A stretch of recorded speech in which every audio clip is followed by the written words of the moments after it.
Emerging Faiths, a look at 10 unknown religions. Hey there, bookworms and truth seekers. Welcome to our channel where we delve into the fascinating corners of history, culture, and you guessed it, religion.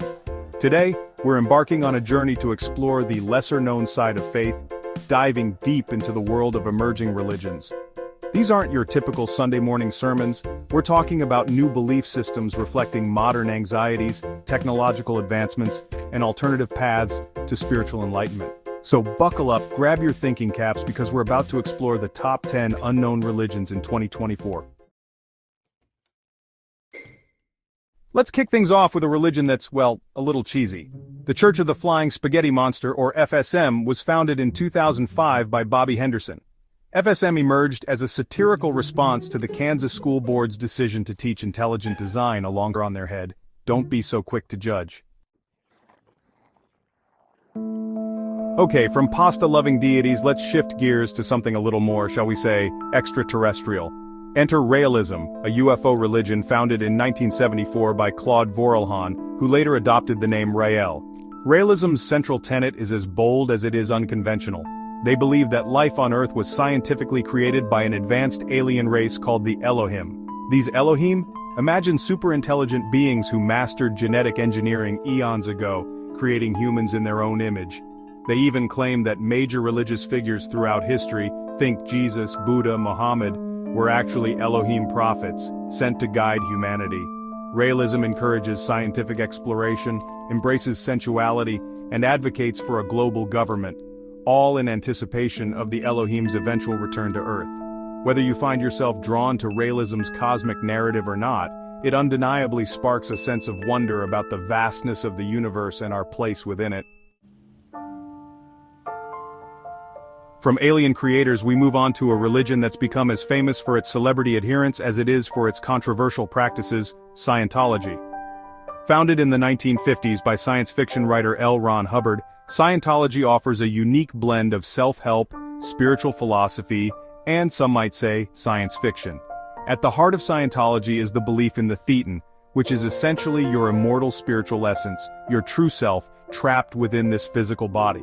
According to Hubbard, humans are spiritual beings who've lived countless lives, accumulating negative experiences along the way, which he termed engrams. Scientology aims to free individuals from these engrams, achieving a state of spiritual enlightenment called clear. This is where things get interesting. Scientologists believe this can be achieved through a process called auditing, which involves a trained auditor using an e-meter, a device or the colander as it were. Pastafarianism emerged as a direct response to the push for intelligent design in schools. But it's evolved into something much bigger, a critique of religious fundamentalism, a celebration of critical thinking, and a reminder that sometimes the best way to fight absurdity is with more absurdity. Pastafarians often use humor and parody to highlight the flaws in dogmatic thinking. Pastafarianism, in its own quirky way, is a champion for free thought and the pursuit of truth, no matter how messy or noodly that pursuit may be. From the lighthearted realm of FSM, we now turn to a much darker chapter in the history of new religious movements, the Order of the Solar Temple.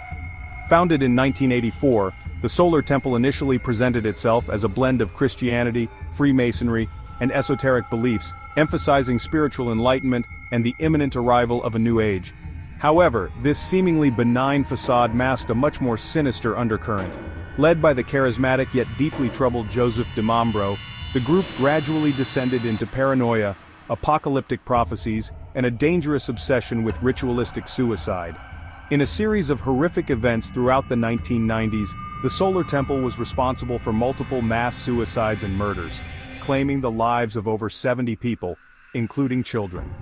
The story of the Solar Temple serves as a chilling reminder that not all spiritual seekers are driven by benevolent intentions. From the tragic darkness of the Solar Temple, we move to a more nature-centric and, dare I say, groovy spiritual path, the Church of All Worlds. Founded in 1962 by Oberon Zell Ravenheart and his wife, Morning Glory Zell Ravenheart, the CAW draws inspiration from a fascinating mix of sources, including science fiction, paganism, and the writings of Robert Heinlein. Imagine a world where nature is revered, divinity is found in all things, and personal transformation is paramount. They embrace a pantheistic worldview, seeing the divine in every aspect of nature, from the smallest insect to the vast cosmos. Central to their belief system is the concept of Gaia, the earth itself, viewed as a living, conscious being. Ka members strive to live in harmony with Gaia, advocating for environmentalism, personal responsibility, and a deep connection to the natural world. The Church of All Worlds reminds us that spirituality can be found beyond the walls of traditional institutions, in the rustling leaves, the crashing waves, and the interconnected web of life that surrounds us. From the comforting embrace of Mother Earth, we now venture into the vast, unsettling expanse of the cosmos with Cosmicism.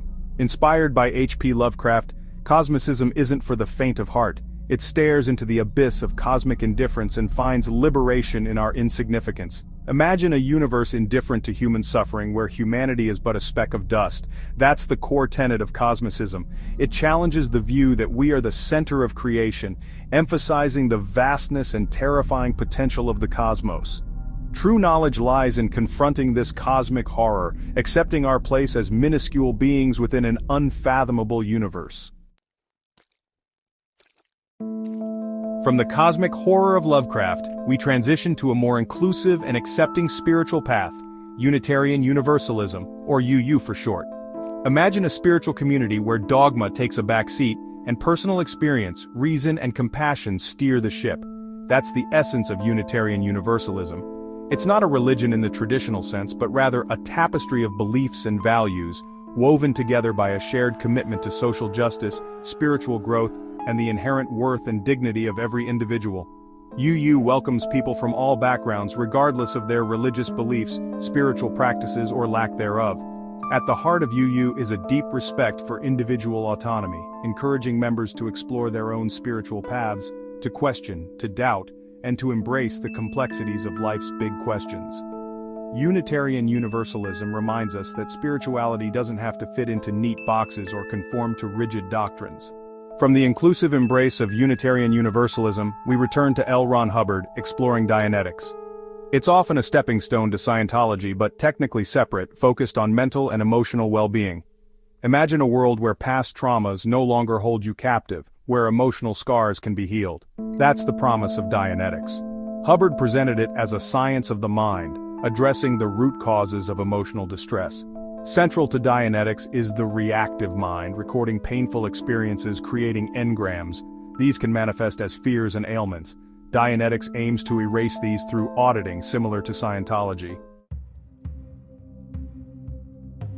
And finally, we journey to the Melanesian Islands to explore a fascinating phenomenon known as cargo cults. Now, cargo cults aren't a single unified religion, but rather a collection of diverse movements that emerged in the wake of colonialism. Imagine witnessing the arrival of technologically advanced outsiders, bearing strange and wondrous goods, radios, canned food, weapons, things you've never seen before, things that seem to hold the key to a better life. That was the experience of many indigenous communities during the colonial era, an experience that profoundly shaped the development of cargo cults.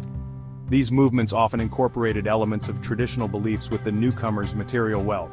Cargo cults, at their core, reflect a deep longing for a better life, a desire for agency and control in a world turned upside down by colonialism. And there you have it, explorers of the unknown. We've journeyed from the satirical shores of the Church of the Flying Spaghetti Monster to the cosmic depths of Cosmicism, encountering alien creators, nature deities, and the complexities of the human mind along the way.